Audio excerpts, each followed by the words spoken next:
In this tutorial, we'll take a very quick look at the fundamental capabilities of the Infigo Form Builder. This piece of functionality allows you to easily configure variable product templates whilst giving your users a minimalist, user-friendly form with which to interact with. So we're going to begin by creating a MegaEdit product and navigating to its MegaEdit config settings. Be sure to apply resources such as canvases, stocks, clip art, and whatever else you need as part of the usual MegaEdit product configuration, and make sure you look at the general settings as well to configure the product as you like. Before we can use the Infigo Form Builder, we need to make sure that the relevant script is active. So click on the Script tab. So at the time of creation, this script is named the Form Builder Refactor. However, there is a high possibility the name has been altered prior to its official release. Information will be available on the Infigo Academy as to the script to look out for should the name have been changed. Whatever the name of the script is, make sure it is enabled and then click on Save Changes. Now we're going to go ahead and launch that MegaEdit product. With the Infigo Form Builder enabled, a new tab will be available on the MegaEdit left pane. This contains all of the configuration options for the Infigo Form Builder. So before we actually add any fields, if you just go onto the Page tab within the Custom tab, we can use the Form Builder to control whole page elements such as the page name, as you can see here, whether or not we want to allow background specification or layout specification. With backgrounds and layouts, once the selection has been enabled, like this, the administrator is able to pick and choose the background or layout categories the customer will be able to select from. And this is accomplished using this very simple set of toggles.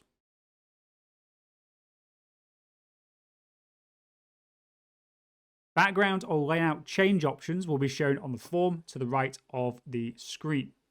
So please do note that the form to the right of the screen is what your end users are going to see and will interact with. Your users will not be able to interact with the Custom tab over on the left-hand side, which you're using to configure the form on the right-hand side.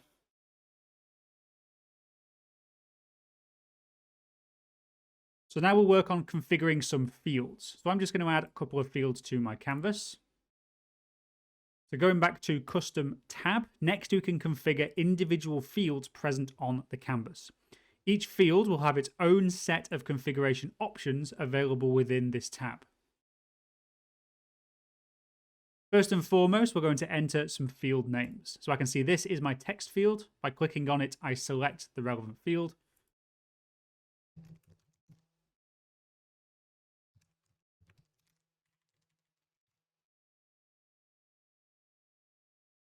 Next option along, we can select the order in which these fields are to appear on your customer-facing form.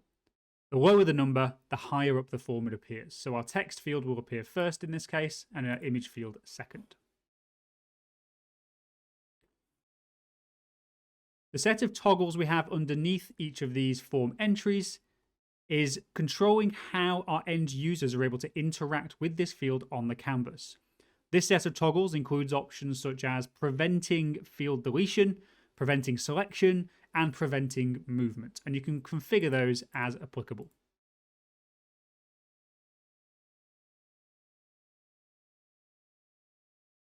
We can access more advanced configuration options for each field by clicking on the gear icon to the right-hand side of its inputs.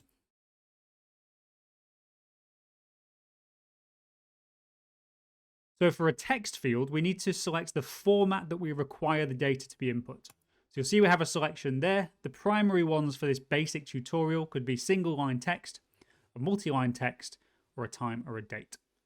I'm just going to go with a single line text. And you'll see that as soon as I make a selection here, we get the option appearing on the form over on the right-hand side. Now, by default, your form will contain a range of formatting options, such as font selection, color, bold, and various things like that. In this simple example, we're just going to remove these options just to allow text input. And I can do this by clicking on the No Formatting Options toggle. Inputting text into the main form will automatically place the text on the associated frame on the canvas.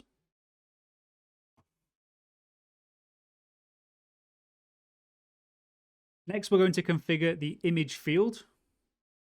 I'm going to go back on our custom tab and select the advanced options on the image field.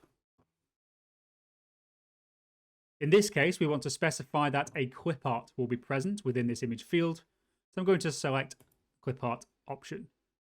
From there, I'm given a drop down where I can control which clip art categories assigned to this product are relevant to this particular field.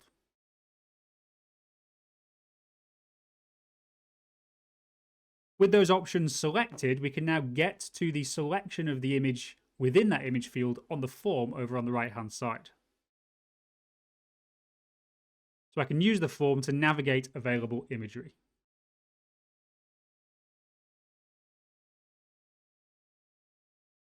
As always, whilst you're configuring this as an administrator, you do have access to additional configuration options by double-clicking on a field and then going to the Details tab.